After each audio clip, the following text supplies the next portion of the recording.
Pemirsa pemerintah sampun ngontuk satuan tugas Satgas antuk nedunang pengharga tiket pesawat. Tujuannya nih ngutuang kanan harga tiket pesawat sani efisien ring Indonesia.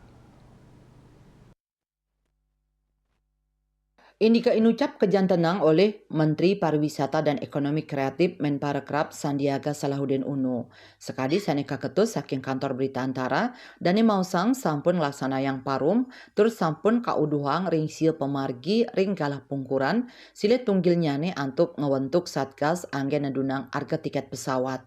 Satgas inucap rahu saking Kementerian Koordinator Bidang Perekonomian Kemenko Perekonomian, Kementerian Koordinator Bidang Kemaritiman dan Investasi Kemenko Marves, miwah Kementerian Lembaga KL.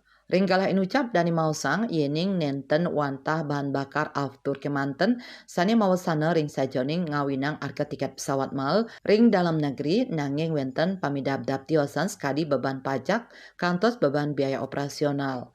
Bali Pos meningayang.